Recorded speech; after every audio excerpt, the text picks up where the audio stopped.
ছাত্ররা, গত ক্লাসে আমরা পূর্ব পাঠের আলোচনার মধ্যে গ্রহরূপে পৃথিবী এই সম্পর্কে ধারণা পেয়েছিলাম। আজ আমরা এই দ্বিতীয় ক্লাসে এসে এই পৃথিবীর গতিসমূহ এই দ্বিতীয় অধ্যায়ের পূর্ব পাঠে যে সমস্ত বিষয় তোমরা পড়েছো সেইগুলো কিন্তু আরেকবার আলোচনা করা হচ্ছে। দ্বিতীয় অধ্যায় আছে পৃথিবীর গতিসমূহ। তাহলে পৃথিবীর গতিসমূহ কার গতি? না পৃথিবীর গতি। গতি মানে কি?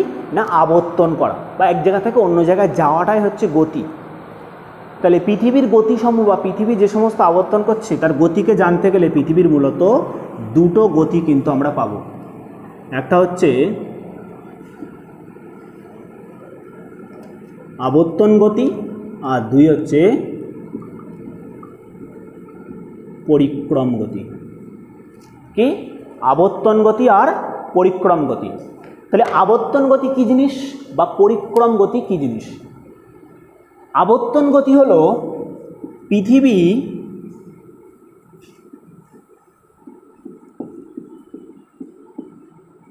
পৃথিবী সূর্যকে নিজস্ব কক্ষপথে আবর্তন করছে এবং পৃথিবীর নিজস্ব আবার তার অক্ষের চারিপাশেও কিন্তু আবর্তন করছে। এই যে পৃথিবীর মাঝখান থেকে যে অক্ষ আমরা কল্পনা করি, সেই অক্ষকে অক্ষের চারিপাশে যখন আবর্তন করে মানে ঘোরে, সেই ঘোরাকে বলা হয় পৃথিবীর আবর্তন গতি। আর পরিক্রম গতিটা কী জিনিস? পরিক্রম হলো পৃথিবী নিজস্ব কক্ষপথে সূর্যকে আবর্তন করছে। এই কক্ষপথে যখন আবর্তন করে তখন তাকে বলা হচ্ছে পরিক্রম গতি, আর নিজের অক্ষের চারিপাশে আবর্তন করাকে বলছে সেটা হচ্ছে আবর্তন করে মানে ঘোরে, তখন তাকে বলে আবর্তন গতি বা আহ্নিক গতি। তাহলে সূর্য আবর্তন করছে কোন দিক থেকে? না পশ্চিম থেকে পূর্ব দিকে। পশ্চিম থেকে পূর্ব দিকে পৃথিবী আবর্তন করছে। বোঝা গেল? তাহলে আবর্তন গতি এবং পরিক্রম গতি সম্পর্কে এই ধারণাটা কিন্তু তোমরা অবশ্যই জেনে রাখবে। আবর্তন গতি সবসময় তার নিজের অক্ষের চারিপাশে ঘোরে, আর পরিক্রম গতি হলো পৃথিবীর নিজস্ব কক্ষপথ অনুসারে কিন্তু আবর্তন করে। এই আবর্তন গতি বা পরিক্রম গতি সম্পর্কে জানার পর আগে তোমাদের একটা জিনিস কিন্তু জানতে হবে। এই যে পৃথিবী, আমাদের যে পৃথিবী আবর্তন করছে সূর্যের চারিপাশে, মানে পৃথিবী সূর্যের চারিপাশে ঘুরছে না সূর্য পৃথিবীর চারিপাশে ঘুরছে, এ সম্পর্কে কিন্তু ভূবিজ্ঞানীদের মধ্যে প্রথমে কিন্তু একটা মতবিরোধ সৃষ্টি হয়েছিল। কোনো ভূবিজ্ঞানী বলেছিলেন যে না পৃথিবী মাঝখানে আছে, সূর্য তার চারিপাশে ঘুরছে। এরকম তাঁরা বলেছিলেন যে পৃথিবী এরকম মাঝখানে আছে আর তার চারিপাশে এর সূর্য ঘুরছে।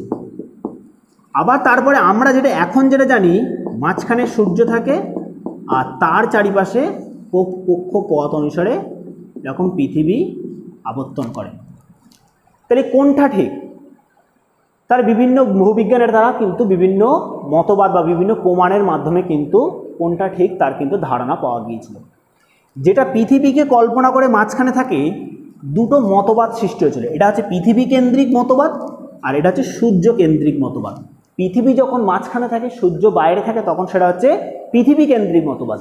আর সূর্য মাঝখানে থাকে, পৃথিবী বাইরে থাকে, সেটা হচ্ছে সূর্য কেন্দ্রিক মতবাদ। এখন যেটা মতবাদটা সবাই আমরা প্রচলিত, সেটা হচ্ছে এই সূর্য কেন্দ্রিক মতবাদটা। সেটা কি? না সূর্য মাঝখানে থাকে আর পৃথিবী আবর্তন করছে। তা পৃথিবী কেন্দ্রিক মতবাদের প্রবক্তা কারা ছিলেন? পৃথিবী কেন্দ্রিক মতবাদের প্রবক্তা ছিলেন ইউডোক্লাস এবং অ্যারিস্টটল, টলেমি। এনারা বলেছিলেন যে পৃথিবী স্থির, সূর্য তার চারিপাশে আবর্তন করছে। তারপরে আধুনিক যেগুলো আমাদের ধারণা সূর্য কেন্দ্রিক, বলছে না সূর্য স্থির আর পৃথিবী তার চারিপাশে আবর্তন করছে। এনার সপক্ষে কারা মতবাদ দিয়েছিলেন? এনার সপক্ষে মতবাদ দিয়েছিলেন আর্যভট্ট, কোপার্নিকাস, আইজাক নিউটন। এনারা কিন্তু এই সূর্য কেন্দ্রিক মতবাদের ধারণা দিয়েছিলেন। এরপরে যেটা তোমাদের বলছিলাম, এই আবর্তন গতি বা পরিক্রম গতি, তাহলে আবর্তন গতি পরিক্রম গতি বোঝা গেল। এবং এই যে গতিটা সৃষ্টি হলো বা কার চারিপাশে ঘুরবে সে সম্পর্কে দুটো মতবাদের কিন্তু সৃষ্টি হলো। এরপরে তোমরা যেটা জেনেছো এই আবর্তন গতির কি ফলাফল।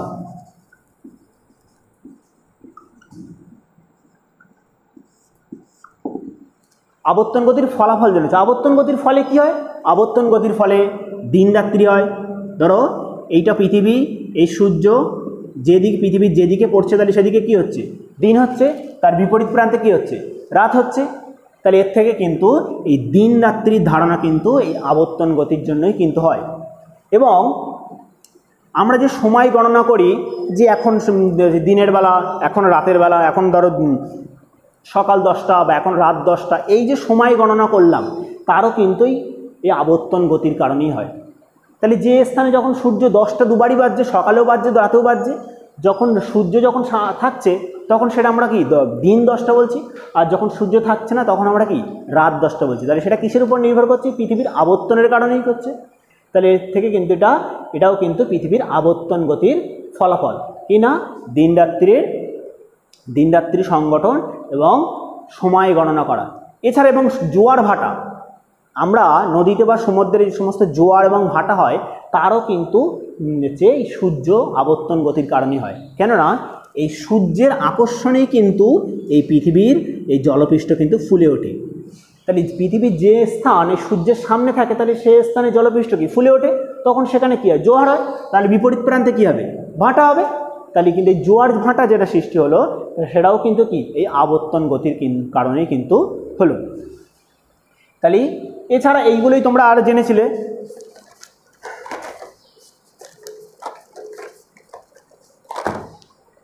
সূর্যোদয় সূর্যাস্ত হয়, দিন রাত্রি সংগঠন হয়, জোয়ার ভাটা সংগঠন হয়, সময় গণনা করি যেটা আমরা, এবং আমরা যে সমস্ত জীবজগৎ আমরা এই পৃথিবী পৃষ্ঠে অবস্থান করছি সেটাও কিন্তু এই আবর্তন গতির কারণেই কিন্তু বেঁচে আছি। আবর্তন গতি আছে বলেই কিন্তু আমাদের এই জীবজগৎ কিন্তু বেঁচে। আবর্তন গতি না থাকলে কিন্তু আমরা এই জীবজগৎ বাঁচতে পারতাম না। মানে পৃথিবী যদি এরকম আবর্তন না করতো তাহলে পৃথিবী এক প্রান্ত কি সবসময় অন্ধকার থাকতো, সূর্যের সামনে আসতে পারতো না, তাহলে সেদিকটা কোনো আলোই পড়তো না, আর আলো না পড়লে সেটা পুরো ঠান্ডা থাকতো, আর ঠান্ডা হলে বা কোনো গাছপালাও থাকতো না, গাছপালা না থাকলে আমরা অক্সিজেন পেতাম না, অক্সিজেন না পেলে কিন্তু মারা যেতাম। তাই জন্য কিন্তু এই জীবজগৎ সৃষ্টির ক্ষেত্রে বা জীবজগতের অস্তিত্ব রক্ষার জন্য কিন্তু আবর্তন গতি অবশ্যই প্রয়োজন। এটা কিন্তু তোমরা জেনেছো। এরপরে যেটা জানতে হবে পরিক্রম গতির ফলাফল। পরিক্রম গতি বা পরিক্রম গতির অপর নাম হচ্ছে বার্ষিক গতি। কি? পরিক্রম গতির অপর নাম বার্ষিক গতি। পরিক্রম গতির ফলে কি হয় না হচ্ছে দিন রাত্রি হয়েছিল আহ্নিক গতির ফলে, আর পরিক্রম গতির ফলে দিন রাত্রির হ্রাস বৃদ্ধি হবে। ধরো সূর্য অবস্থান করছে আর এই নির্দিষ্ট কক্ষপথ অনুসারে পৃথিবী আবর্তন করছে।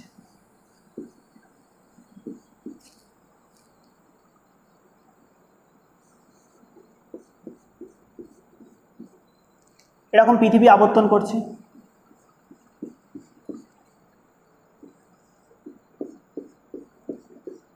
এই আবর্তন করতে করতে পৃথিবীর কিন্তু এই সূর্যরশ্মি কিন্তু সব জায়গায় পড়ছে। এই পৃথিবীর কিন্তু ধরো এটাকে ধরো অক্ষ ছিল, এদিকটা একটা প্রান্ত, এদিকটা একটা প্রান্ত, এই পৃথিবীর সব জায়গায় কিন্তু সমানভাবে সূর্যরশ্মি কিন্তু পড়ছে না। তাহলে সেখান থেকে তার থেকে কী বোঝা যাবে যে এই যে দিন রাত্রি যেটা আমরা জানলাম সেই দিন রাত্রির কিন্তু কম বেশি হচ্ছে। এই কম বেশি কিসের কারণে হচ্ছে? এই পরিক্রম গতির কারণে হচ্ছে। এই পৃথিবী যে আবর্তন করছে সূর্যের নির্দিষ্ট কক্ষপথে তার প্রভাবে কিন্তু এই হচ্ছে দিন রাত্রি কিন্তু কম বেশি হচ্ছে। তাহলে পরিক্রম গতির ফলাফল হলো কি দিন রাত্রির হ্রাস বৃদ্ধি। আর একটা হচ্ছে পরিক্রম গতির ফলাফল হচ্ছে ঋতু পরিবর্তন। একটা হলো দিন রাত্রির হ্রাস বৃদ্ধি, আর দুই হচ্ছে ঋতু পরিবর্তন। ঋতু পরিবর্তনটা কি? আমাদের কটা ঋতু? মোট 6টা ঋতু। গ্রীষ্ম, বর্ষা, শরৎ, হেমন্ত, শীত ও বসন্ত। এই 6টা ঋতু কিন্তু আমাদের পৃথিবীতে অবস্থান করে। কিন্তু মূলত আমরা 4টে ঋতু কিন্তু দেখতে পাই বা অনুভব করতে পারি, বুঝতে পারি। 6টা ঋতুই হয় কিন্তু 4টে ঋতু আমরা বেশি অনুভব করতে পারি। এই যে ঋতু পরিবর্তন হয়, এখন গ্রীষ্মকাল, এখন শীতকাল, এখন বসন্তকাল, এখন বর্ষাকাল, তা কিসের কারণে হচ্ছে? এই পৃথিবী এই আবর্তন করার ফলেই কিন্তু হচ্ছে। যদি পৃথিবীটা যখন এখানে থাকে তখন এই প্রান্তে সূর্য থাকছে, তখন এখানটায় গরম হচ্ছে, আর এদিকে যখন সূর্যরশ্মি পড়ছে না এখানে ঠান্ডা থাকছে। ঠিক অনুরূপভাবে পৃথিবী আবর্তন করতে করতে এইভাবে আবর্তন করতে করতে দেখো এই প্রান্তে কিন্তু অতটা কিন্তু সূর্যরশ্মি কিন্তু পড়ছে না, তখন এই দিকটা কিন্তু বেশি পড়ছে। তাহলে এই প্রান্তে যারা বসবাস করে তাদের কিন্তু কী হচ্ছে, গ্রীষ্মকাল হচ্ছে, আর এদেরকে কী হচ্ছে, তখন ঠান্ডা থাকছে, তাহলে শীতকাল হচ্ছে। ঠিক অনুরূপভাবে পৃথিবী আবার ঘুরতে শুরু করলো, দেখা যাচ্ছে নিচের অংশে তখন কী হচ্ছে, নিচের দিকে যারা বসবাস করছে তাদের হচ্ছে গ্রীষ্মকাল হচ্ছে, উপরের দিকে কী হচ্ছে, শীতকাল হচ্ছে। এইভাবে আবর্তন করতে আবার এদিকে যখন থাকে তখন যেটা এই দিকে ছিল যখন শীতকাল হচ্ছিল এটা গ্রীষ্মকাল হচ্ছে, আবার এখানে এসে কী হচ্ছে, এদিকে দেখো গ্রীষ্মকাল হচ্ছে আর এদিকে হচ্ছে শীতকাল হচ্ছে। এই যে ঋতু পরিবর্তন, একই পৃথিবীর বিভিন্ন জায়গায় বিভিন্ন রকমের ঋতু পরিবর্তন হচ্ছে, সেটা কিসের কারণে, এই পৃথিবীর এই আবর্তন যে পরিক্রম করছে তার কারণে কিন্তু। তাহলে এই পরিক্রম গতির ফলাফল মূলত দুটো, একটা হচ্ছে ঋতু দিন রাত্রির হ্রাস বৃদ্ধি, আর 2 নম্বর হচ্ছে ঋতু পরিবর্তন। এই ছিল তোমাদের দ্বিতীয় অধ্যায়ের মূলত মেন বিষয়, একটা আবর্তন গতি কী, পরিক্রম গতি কী, আবর্তন গতির ফলাফল কী, পরিক্রম গতির ফলাফল কী। এই দ্বিতীয় অধ্যায়টা পড়তে পড়তে কতগুলো বিষয় সামনে তোমরা কিন্তু উপস্থিত হবে। যেমন একটা হচ্ছে কোরিওলিস বল।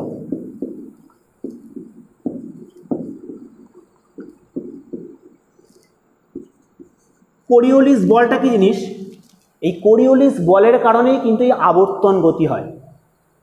কোরিওলিস বল হলো এই যে পৃথিবীর মধ্য মাঝখান থেকে যে অক্ষ গিয়েছে, পৃথিবীর অক্ষ, আর মাঝখানে যে পৃথিবীর কেন্দ্র, এই অক্ষ পৃথিবীর সমস্ত জিনিসে কিন্তু এরকম বাইরের দিকে ছুঁড়ে দেওয়ার চেষ্টা করে, এরকম বাইরের দিকে ঠেলে দেওয়ার চেষ্টা করে, বাইরের দিকে। যদি আমরা একটা হাতে একটা দড়ির আঁকা যদি একটা ইটকে বেঁধে এরকম ঘোরানো শুরু করি, আর যদি ঘোরাতে ঘোরাতে অনেকটা ঘোরার পরে যদি আমি হাতটা ছেড়ে দেই, আমি যেখানেই দাঁড়িয়েছিলাম সেখানেই এরকম ঘুরতে ঘুরতে হাতটা ছেড়ে দিলাম, জাস্ট দড়িটা ছেড়ে দিলাম, দড়িটা কিন্তু গিয়ে দূরের দিকে ছুটে পড়বে। তাহলে এটাও কিন্তু এই কোরিওলিস বলের কারণেই কিন্তু এই দড়িটা আমার হাত থেকে কিন্তু দূরের দিকে চলে গেল, কেননা সমস্ত জিনিসই কিন্তু এই কেন্দ্র থেকে বাইরের দিকে যাওয়ার চেষ্টা করে। ঠিক সেরকমই এই কোরিওলিস বলের কারণেই কিন্তু এই পৃথিবীর আবর্তন গতি সৃষ্টি হয়, বোঝা গেছে? বা এই কোরিওলিস বলের কারণেই এই পৃথিবীর সমস্ত জিনিসগুলো, যে সমস্ত জলভাগ বলো বা পৃথিবীর কেন্দ্রে যে সমস্ত উপাদানগুলো থাকে সবই কিন্তু বাইরের দিকে আসার চেষ্টা করে, সেটা হচ্ছে কোরিওলিস বল। আর এখান থেকে আরেকটা ধারণা জানবে, বিশেষত পরিক্রম গতির ফলে, মানে পরিক্রম গতি যেখানে আছে সেখানে অধিবর্ষ, অধিবর্ষ বিষয়টা তোমরা জেনেছো। অধিবর্ষ হলো যে বছরের দিন সংখ্যা 365 দিনের বদলে 366 দিন হয়, সেই দিনকে সেই বছরকে বলছে কি অধিবর্ষ। যে বছরের দিন সংখ্যা 365 দিনের বদলে 366 দিন হয় সেই বছরকে বলা হয় অধিবর্ষ। তাহলে এই 366 দিন কী কারণে হচ্ছে, কেননা এই সূর্যের চারিদিকে পৃথিবী আবর্তন করছে, পরিক্রম করছে। এই সূর্যের চারিদিকে পৃথিবী একবার ঘুরে আসতে সময় লাগে 365 দিন 5 ঘন্টা 48 মিনিট 46 সেকেন্ড। কিন্তু আমরা এই পরিক্রম গতি বা একবার ঘুরে আসতে সময় 1 বছর বলি, সেই 1 বছর মানে 365 দিন বলি, কিন্তু এই 5 ঘন্টা 48 মিনিট 46 সেকেন্ড এই সময়টা কিন্তু আমরা বলি না। তাই 5 ঘন্টা 48 মিনিট 46 সেকেন্ড প্রায় 48 মিনিট, আর কত মিনিট দিলেই 1 ঘন্টা হবে, মানে 60 মিনিটে গেলেই 1 ঘন্টা হবে। তাহলে মূলত আমরা 48 মিনিট মানে 50 মিনিট ধরেই নেই, তাহলে আর 10 মিনিট গেলেই 1 ঘন্টা হতো। তাহলে এইটাকে যদি আমি 1 ঘন্টা ধরি আর এদিকে আছে 5 ঘন্টা, তাহলে 5 ঘন্টা যোগ 1 ঘন্টা সমান 6 ঘন্টা, তো 6 ঘন্টা। তাহলে 5 ঘন্টা যোগ 1 ঘন্টা 6 ঘন্টা। এই 6কে যদি আমি 4 দিয়ে গুণ করি তাহলে 24 হয়। 24 মানে 4 6 24, 4 দিয়ে গুণ করলাম কেন, 4 বছর বাদে আমি এই প্রতি বছরে 6 ঘন্টা করে বাদ থাকছে, তাহলে 6 গুণ 4 সমান 24 ঘন্টা হলো। তাহলে 24 ঘন্টা যেই আমার হাতে পেয়ে গেলাম, এদিকে আমার 365 আছে, আমার এই হাতে 4 ঘন্টা আছে, তাহলে এই দুটোকে যদি 24 ঘন্টা, তাহলে 24 ঘন্টা মানে কি একদিন, আর এই হাতে আমার আছে 365 দিন, তাহলে 365 দিন আর একদিন মিলে কত হলো 366 দিন হলো। তাহলে এই 366 দিন হচ্ছে। তাহলে এই যে একদিন বাড়লো সেটা কবে বাড়বে না, ফেব্রুয়ারি মাসে। কিছু ফেব্রুয়ারি মাস কিছু কোনো বছর 28 দিনে হয়, ফেব্রুয়ারি মাস কোনো দিন কোনো বছর 28 দিনে হয়, আর কোনো বছর কিন্তু 29 দিনে হয়। তাহলে যে বছরের দিন সংখ্যা 365 দিনের বদলে 366 দিন হয় তাকে অধিবর্ষ বা লিপ ইয়ার বলা হয়। আর একদিন যেটা বাড়ানো হয় সেটা কবে বাড়া হয় না হচ্ছে ফেব্রুয়ারি মাসে। বোঝা গেল? এটা ছিল অধিবর্ষ। আর একটা জিনিস তোমাদের এই অধ্যায়ে তোমরা জেনেছো, অপসুর এবং অনুসুর। 3 নম্বর বিষয় হলো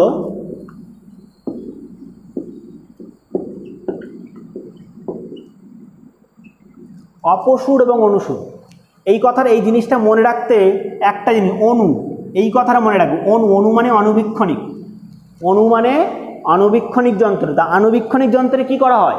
ছোট জিনিস দেখানো হয়, তাই তো? ছোট ছোট জিনিস খালি চোখে যেটা দেখানো হয়, দেখা যায় না, অণুবীক্ষণ যন্ত্রে সেটা দেখানো হয়। তাহলে অণুবীক্ষণ যন্ত্রে ছোট জিনিস দেখানো হয়, তাহলে অনু মানে কি? ছোট। তাহলে এ ছোট হলে কি হবে? বড় হবে। এটা কি জিনিস? অবস্থান। এটা কিন্তু একটা অবস্থান, সূর্য থেকে পৃথিবীর অবস্থান। দেখা যায় যে সূর্যের চারিদিকে পৃথিবী এরকম ঘুরতে ঘুরতে পৃথিবী হচ্ছে কক্ষপথে ঘুরছে, আর ঘুরতে ঘুরতে দেখা যায় একটা সময় আসবে এই সূর্য থেকে পৃথিবীর দূরত্ব কী হয়? কম হবে। ধর এটা কম, এটা হচ্ছে বেশি। যখন কম হবে সেটা কত বলো তো? 14,70,00,000 কিমি।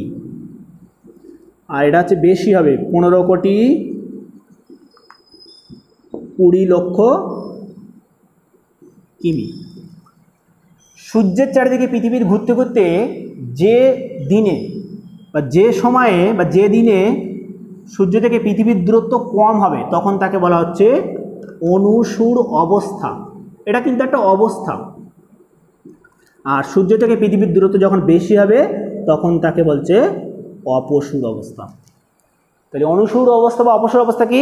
সূর্যের চারিদিকে পৃথিবী আবর্তন করতে করতে যেদিনকে সূর্য থেকে পৃথিবীর দূরত্ব কম হবে তখন তাকে বলা হয় অনুসুর অবস্থা, আর যেদিনকে সূর্য থেকে পৃথিবীর দূরত্ব বেশি হবে সেটাকে বলছে কি? অপসুর অবস্থা। সেটা কবে? এটা হচ্ছে 3রা জানুয়ারি, আর এটা হচ্ছে 4ঠা জুলাই। দেখো এটা সবই ছোট। 3রা জানুয়ারি তারিখের দিক থেকে 3 আর 4 যদি বলি তাহলে 3 ছোট, সংখ্যার দিক থেকে যদি 15 আর 14 থেকে 14 ছোট। তাহলে অনু মানে অণুবীক্ষণ যন্ত্র, অণুবীক্ষণ যন্ত্রে ছোট জিনিস দেখানো হয়, তাহলে অনুসুর মানে হচ্ছে কম, আর অপসুরে বেশি হবে। বোঝা গেল? এই ছিল তোমাদের এই অধ্যায়ের মূলত বিষয়। আর এই অধ্যায়ে তোমরা জেনেছো অপসুর অনুসুর জানলে এখানে যেটা ঋতু পরিবর্তন যেখানে হয়, জলবিষুব বা মহাবিষুব, জলবিষুব বা মহাবিষুব এই একটা জিনিস। তাহলে জলবিষুব বা মহাবিষুব, তার আগে বিষুব কথাটা জানতে হবে। কি? বিষুব। বিষুব কথার অর্থ হলো সমান দিন রাত্রি। বিষুব কথার অর্থ হলো সমান দিন রাত্রি। আর এই বিষুবকে দুটো ভাগে ভাগ করেছে, একটা হচ্ছে জলবিষুব, একটা মহাবিষুব। তাহলে জল মানে জলভাগের উপরে থাকবে, জলভাগের উপরে সমান থাকবে। আর মহাবিষুব মানে মহাদেশের উপরে সমান থাকবে। যদি আমরা এইটাকে পৃথিবী কল্পনা করি বা এটা পৃথিবী যদি ভাবি, পৃথিবীর দেখবে তোমরা নিচের দিকের অংশে মূলত বেশি জল থাকে, আর যে সমস্ত মহাদেশ মূলত সবই ওপরের দিকে থাকে, মানে নিরক্ষরেখার ওপরের দিকে থাকে ম্যাক্সিমামটা। তাহলে যেহেতু ওপরের দিকে কি মহাদেশ বেশি থাকে, তাহলে মহাদেশের উপরে যখন দিনরাত্রি সমান হয় তখন তাকে মহাবিষুব। আর নিচের দিকে যখন জলভাগের উপরে থাকে তখন তাকে বলা হচ্ছে জলবিষুব। বোঝা গেছে? এই সূর্য থেকে পৃথিবীর এরকম সূর্যের চারিদিকে পৃথিবী ঘোরে দুটো দিন, একটা হচ্ছে 21শে মার্চ আর ধরো 23শে সেপ্টেম্বর। এই দুটো দিনে সূর্য কিন্তু পৃথিবীর একদম মাঝামাঝি অবস্থান করে নিরক্ষরেখা বরাবর। তাই সূর্যের সব জায়গায় কিন্তু দিন রাত্রি সমান হয়। কবে? 21শে মার্চ এবং 23শে সেপ্টেম্বর। আর হচ্ছে 21শে জুন, 21শে জুন আর 22শে ডিসেম্বর। 21শে জুনে হয় এই ওপরে মানে কর্কট ক্রান্তি রেখা বরাবর। যদি এটাকে পৃথিবী কল্পনা করি, পৃথিবীকে যদি এরকম মাঝখানে ধরে একটা নিরক্ষরেখা, এটা কর্কট ক্রান্তি রেখা, এটা মকর ক্রান্তি রেখা। সূর্য যখন এই নিরক্ষরেখা বরাবর থাকবে তখন কী হবে? সমান। এদিকটাও যতটা এরিয়া এদিকটাও ততটা, তাহলে সমান দিন রাত্রি হয়। সেটা কবে হয়? 21শে মার্চ আর 23শে সেপ্টেম্বর। আর সূর্য যখন এরকম মানে পৃথিবী সত্যি সত্যি সূর্যের অবস্থান যখন এরকম পৃথিবীর এই কর্কট ক্রান্তি রেখা বরাবর থাকে সেটা কবে না 21শে জুন, সেটা কর্কট ক্রান্তি রেখার উপরে লম্ব হয়ে পড়ে, তাই এটা কর্কট সংক্রান্তি বলা হয়। আর হচ্ছে আবার পৃথিবী এরকম আবর্তন করতে করতে যখন সূর্যের অবস্থান এই মকর ক্রান্তি রেখার উপরে থাকে তখন তাকে বলা হয় কবে না 22শে ডিসেম্বর, সেটা হচ্ছে মকর সংক্রান্তি। কর্কট ক্রান্তি রেখার উপরে যখন সূর্যরশ্মি লম্ব হয়ে পড়ে তখন তাকে কর্কট সংক্রান্তি, মকর ক্রান্তি রেখার উপরে যখন সূর্যরশ্মি লম্ব হয়ে পড়ে তখন তাকে বলা হয় মকর সংক্রান্তি। তাই বোঝা গেল, এই ছিল তোমাদের এই পৃথিবীর গতিসমূহ অধ্যায়ের ধারণা। Thank you.